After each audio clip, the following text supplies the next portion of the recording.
ఆదాని దారెటు నేరం రుజువైతే అమెరికాలో 25 ఏళ్ల జైలు శిక్ష, లంచం ఇచ్చినందుకు 5 ఏళ్లు, మోసం కింద 20 ఏళ్ల వరకు. అమెరికా భారత్ మధ్య నేరగాళ్ల అప్పగింత ఒప్పందం. దీని ప్రకారం ఆదానిని అప్పగించాలని అమెరికా కోరే ఛాన్స్. క్యాపిటల్ మార్కెట్ అక్రమాలపై కఠినంగా ఆ దేశ చట్టాలు. అడిగితే అప్పగించక తప్పదు. Indo American lawyer Ravi Batra. అప్పీల్కు అదాని అవకాశం. అప్పీల్ చేసుకోవడానికి ఆదానికి అవకాశం ఇచ్చినట. ఒప్పందాలు, జరిమానా చెల్లింపుల ద్వారా రాజీకి అనుమతిస్తున్న అమెరికా చట్టాలు. ఇక్కడ ఇంకొక వెసులుబాటు కూడా ఇచ్చిండు. 25 సంవత్సరాల జైలు శిక్ష కాకుండా ఇక్కడ ఇంకోటి ఉంది.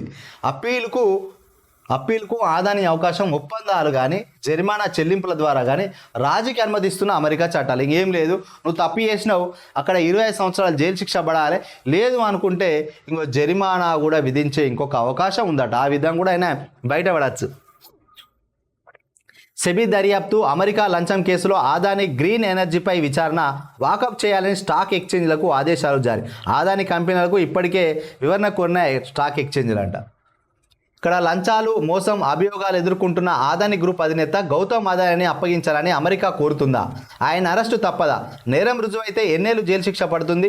ఇలా ఎన్నెన్నో ప్రశ్నలు. సౌర విద్యుత్ కొనుగోలు ఒప్పందాలు కుదుర్చుకునేందుకు రాష్ట్రాలకు ఆదాని గ్రూప్ 2029 కోట్ల లంచాలు వెదజల్లిందని America securities and exchange commission న్యాయ విభాగం FBI నిర్ధారించిన సంగతి తెలిసింది. దీనిపై న్యూయార్క్ కోర్టులో అభియోగాలు కూడా నమోదయ్యాయి. ఆయనపై కోర్టు అరెస్టు వారెంట్ జారీ చేసింది.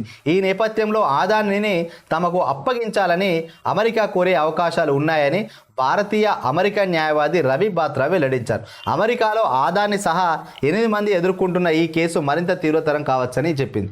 ఇదంతా ఏం లేదు, ఇంకా ఈ విధంగా కేసు ఉన్నాయని చెప్తారు, జరిమానా వేసి కూడా కాపాడుకోవచ్చట.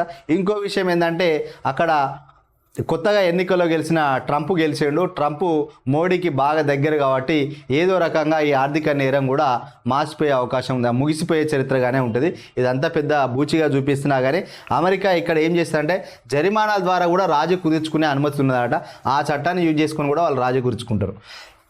ఏపీ ప్రతిష్టకు జగన్ ముడుపుల మసక. న్యాయ నిపుణుల అభిప్రాయం మేరకు జగన్ ప్రాసిక్యూషన్. జగన్ అవినీతిని పార్లమెంట్లో ఎండగట్టాలి. టీడీపీ ఎంపీలతో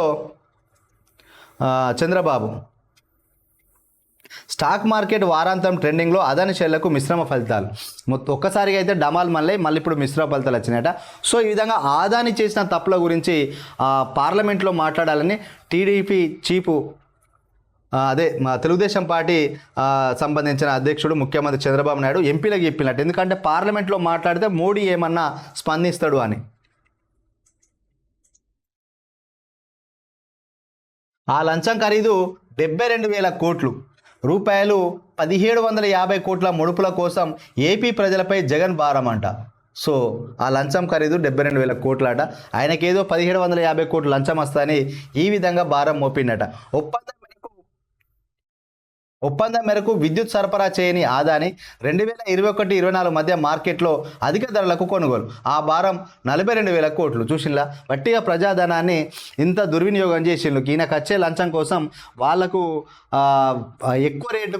మీరు ఎక్కువ రేటుకే కరెంటు సప్లై చేయండి అని ప్రజాధనాన్ని వాళ్ళకి కట్టబెట్టినట్టుగా తెలుస్తుంది. 42,000 కోట్లు నష్టం జరిగిందట, రాష్ట్రానికి భారం పడ్డదంట. ట్రూ ఆప్ ఛార్జీల పేరుతో బాధుడు. ట్రాన్స్మిషన్ ఛార్జీల భారం 30,660 కోట్లు. ఒకరి అవినీతి, మరొకరి అత్యాశ, ఈ రెండు కలిసి ఏపీ ప్రజలను వేల కోట్లకు ముంచేశాయి. విద్యుత్ కొనుగోలు ఒప్పందాల కోసం ఆదాని గ్రూప్ జగన్కు సమర్పించిన ముడుపులో రూపాయలు 1750 కోట్లని అమెరికా నిగ్గు తేల్చింది. అయితే వారి లంచాల బంధం కారణంగా ఏపీ ప్రజలపై పడ్డ భారం ఎంతో తెలుసా? దాదాపు 72,000 కోట్లు. అంతేనా? ఒప్పందం కుదుర్చుకున్న ఆదాని సంస్థ ఆ విద్యుత్తును సరఫరా చేయనేలేదు. దీంతో 2021 నుంచి 2024 వరకు దాదాపు 42,000 కోట్ల నష్టం జరిగింది. మొత్తం ఆ జగన్ ముఖ్యమంత్రిగా 1750 కోట్లకు లాలుచి పడి ఆశపడి అవినీతి సొమ్ముకు ఆశపడితే అక్కడి రాష్ట్ర ప్రజలు నష్టపోయిన సొమ్ము అక్షరాల 72,000 కోట్లు. ఇంకా 21 నుంచి 24 వరకు అసలు కరెంటే సప్లై చేయలేదట. దానివల్ల 42,000 కోట్లు లాస్ అయిందట. సరే, ఒక రాష్ట్ర ముఖ్యమంత్రి చేసే అవినీతి వల్ల, లంచం కోసం ఆశపడడం వల్ల రాష్ట్రంలో నిధులన్నీ ఎక్కడ తరలిపోయినాయి అంటే ఆ కార్పొరేట్ వ్యక్తి యొక్క జేబులోకి నిధులు తరలిపోయినట్టుగా తెలుస్తుంది.